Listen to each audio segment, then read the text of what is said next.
السلام علیکم دوستو، بندہ ناچیز محمد عثمان آپ کی خدمت میں حاضر ہے۔ آپ دیکھ رہے ہیں میرے یوٹیوب چینل حافظ عثمان۔ دوستو، حضرت سیدنا امام جلال الدین رومی رحمۃ اللہ تعالی علیہ آپ مثنوی شریف کے اندر ایک واقعہ ذکر کرتے ہیں۔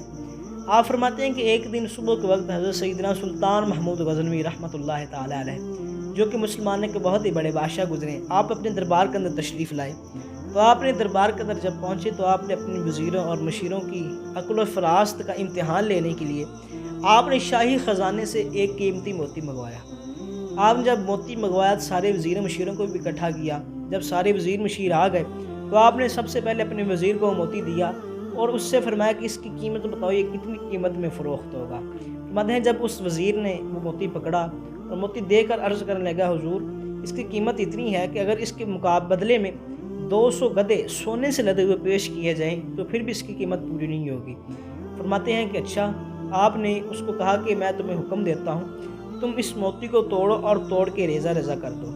فرماتے ہیں کہ جب اس وزیر نے اتنی بات سنی تو کہنے لگا، حضور آپ یہ کیسی بات کر رہے ہیں؟ آپ نے فرمایا کیا ہوا؟ کہنے لگا، حضور میں یہ موتی کو ہرگز نہیں توڑوں گا، کیونکہ میں آپ کی دولت کا خیر خواہ ہوں اور میں یہ ہرگز نہیں چاہوں گا کہ میری وجہ سے آپ کے خزانے کا اتنا بڑا نقصان ہو۔ فرماتے ہیں جب آپ نے اتنی بات سنی تو آپ نے اس کو شاباش دی اور اس کو بدلے تحفے کے اندر آپ نے ایک شاہی لباس دیا۔ جب آپ نے اس کو شاہی لباس دیا تو آپ نے وہی موتی پکڑ کر دوسرے وزیر کو دیا اور اس کو دے کر فرمانے لگے، اس کی قیمت بتاؤ کتنی ہے۔ فرماتے جب آپ نے اس سے قیمت پوچھی تو عرض کرنے لگا، حضور اس کی قیمت اتنی ہے کہ اگر اس کے بدلے میں اس کی قیمت میں آدھی سلطنت بھی دے دی جائے تو پھر بھی اس کی قیمت پوری نہیں ہوگی۔ فرماتے ہیں کہ اچھا اس کی اتنی قیمت ہے، تو آپ نے پھر اس کو وہی حکم دیا۔ فرمایا میں تمہیں حکم دیتا ہوں تم اس کو توڑو اور توڑ کے ریزہ ریزہ کر دو۔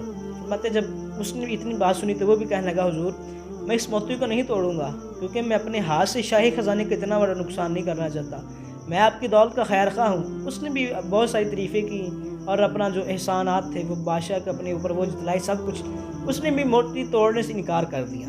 فرماتے ہیں جب اس نے بھی موتی نہ توڑا تو آپ نے ایک کر کے سب وزیروں کو، 65 وزیر تھے آپ نے سب کو وہ موتی دیا اور سب کو حکم دیا کہ اس کو توڑو، لیکن کسی نے بھی اس موتی کو توڑا نہیں اور آپ نے سب کی تعریفیں کی اور سب کو جو شاہی تحفے تھے، شاہی ہدیے تھے وہ آپ نے سب کو دیے۔ سب سے آخر میں آپ نے اپنے خاص غلام حضرت سیدنا ایاز رحمۃ اللہ تعالی علیہ، جو کہ قریبی غلام تھے، آپ نے ان کو طلب کیا۔ جب آپ حاضر ہو کے فرمانے لگے، ایاز اس موتی کو دیکھو اور اس کی جانچ کرو اور اس کی قیمت بتاؤ، اس کی قیمت کتنی ہے۔ فرماتے جب آپ نے اس کی موتی کو دیکھا، اس کی روشنی دیکھی، اس کی شانائیاں دیکھی، عرض کر لے کہ حضور میں اس موتی کی جتنی بھی قیمت بتاؤں یہ موتی اس سے بھی کہیں زیادہ قیمتی ہے، اس سے بھی کہیں گراں قیمت موتی ہے۔ تو آپ نے فرمایا اچھا یہ اتنا قیمتی موتی ہے؟ عرض کرنے لگے جی حضور۔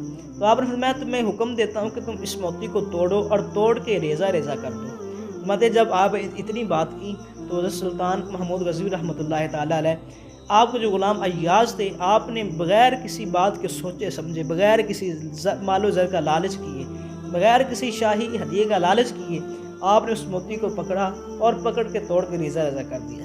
فرماتے جب آپ نے اس موتی کو توڑا تو سارے دربار کے اندر شور برپا ہو گیا، سارے وزیر مشیر سب نے شور ڈال دیا، کہنے لگے ایاز تم کتنے نادان ہو، تم کتنے پاگل ہو، کتنے ناشکر غلام ہو کہ تم نے بادشاہ کے خزانے کا اتنا بڑا نقصان کر دیا، یہ کر دیا وہ کر دیا۔ فرماتے ہیں جب سب وزیروں مشیروں نے آپ کو تانے دینے شروع کیے تو آپ نے فرمانے لگے، اے بزرگوں، اے نادانو تم کیسی باتیں کرتے ہو؟ فرمانے لگے میں بادشاہ کے حکم کو ترجیح دیتا ہوں نہ کہ موتی کو۔ فرمانے لگے میں بادشاہ کے حکم کو ترجیح دیتا ہوں، میں بادشاہ کے حکم کو موتی سے اعلیٰ سمجھتا ہوں۔ فرمانے لگے تم ایک دنیاوی موتی کو، ایک حقیر سے موتی کو بادشاہ کے حکم کے بدلے میں توڑ رہے ہو، تم نے بادشاہ کے حکم کو نہیں مانا بلکہ موتی کو توڑا نہیں اور بادشاہ کے حکم کی نافرمانی کی ہے۔ فرماتے جب آپ نے اتنی بات کی تو سارے وزیر خاموش ہو گئے اور سب نے یک زبان ہو کر کہا ہے، اے ایاز تم درست بات کر رہے ہو۔ دوستو اگر یہی محبت ہمارے دل کے اندر پیدا ہو جائے اللہ اور اس کے رسول صلی اللہ علیہ وسلم کے بارے میں، تو پھر ہم دنیا کی جو موتی کی مثال کی دنیا ہے اس کو توڑنا ہمارے لیے آسان ہو جائے گا۔ اور یہی محبت اگر ہمارے دل کے اندر پیدا ہو جاتی ہے تو اس محبت کی برکت کی وجہ سے جو دنیا کی مراعات ہیں، جو دنیا کی روشنائیاں ہیں، ان کو توڑنا یہ ہمارے لیے آسان ہو جائے گا۔